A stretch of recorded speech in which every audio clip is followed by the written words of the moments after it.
how I built my business, Dark Horse Recording, which has given me the opportunity to exceed the expectations for some very interesting, sometimes demanding, discerning, and sometimes famous people.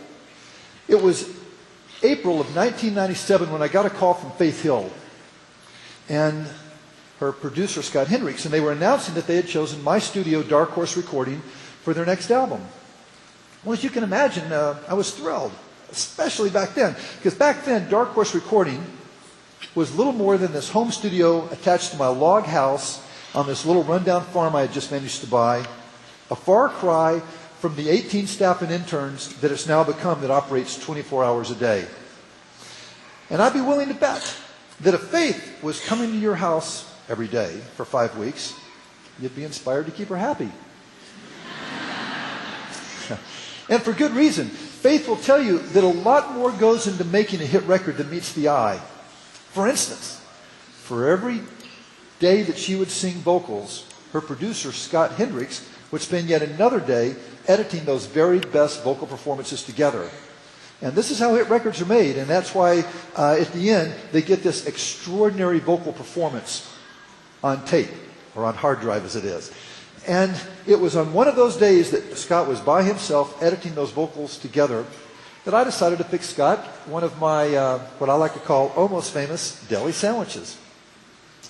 Wish you could taste one. Fresh baked bread, Swiss and cheddar cheese, 4 different lunch meats, avocados, red ripe tomatoes. But more importantly, I wish you could have heard Scott's compliments all afternoon.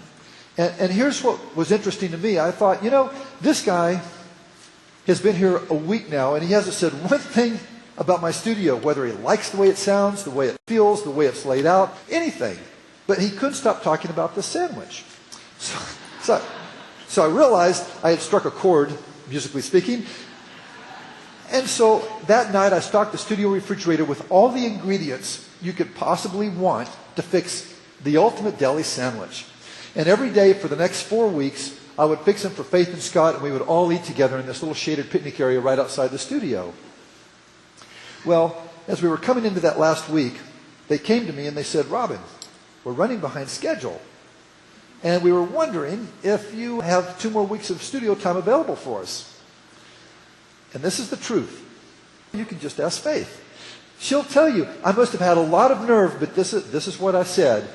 I said, well, it just so happens I've got exactly 2 weeks available before I have the full summer booked with Neil Diamond.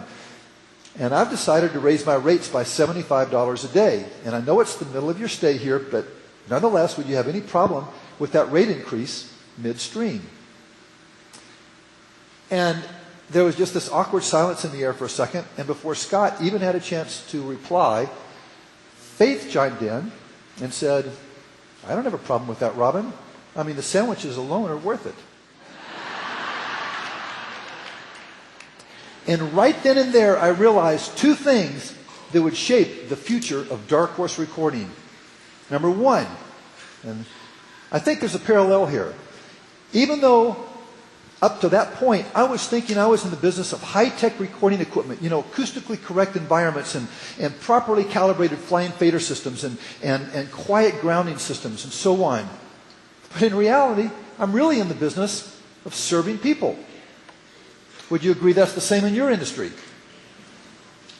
One more time, would you agree that's the same in your industry? Just want to make sure you're awake. Good. Number 2, I realized that exceeding expectations would become my secret weapon for gaining the competitive edge. Well, since that time, I have fixed carrot juice for Winona Judd, hamburgers for Amy Grant, barbecued chicken for Michael McDonald, and shish kebabs for Neil Diamond. As one way of exceeding the expectations of my clients.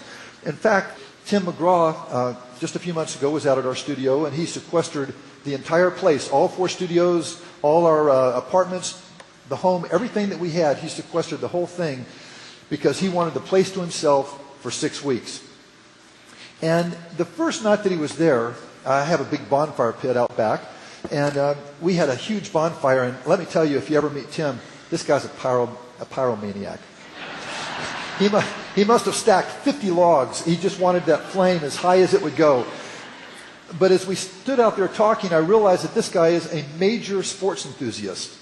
In fact, when he's not on tour, he's coaching several high school football and basketball teams, and he just loves sports.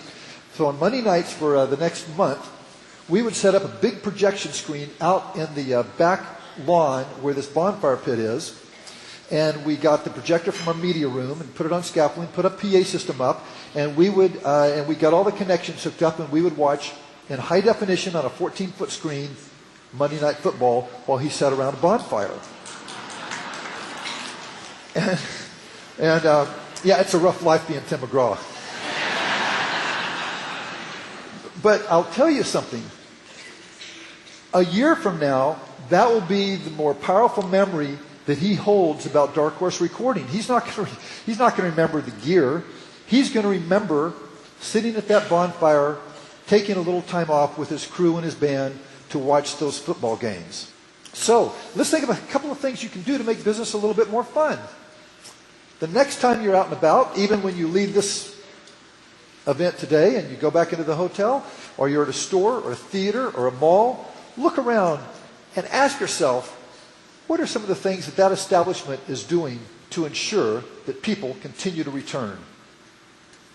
In fact, the next time you're in a meeting with your team, ask everybody, say, well, what can we do to exceed the expectations of your customers?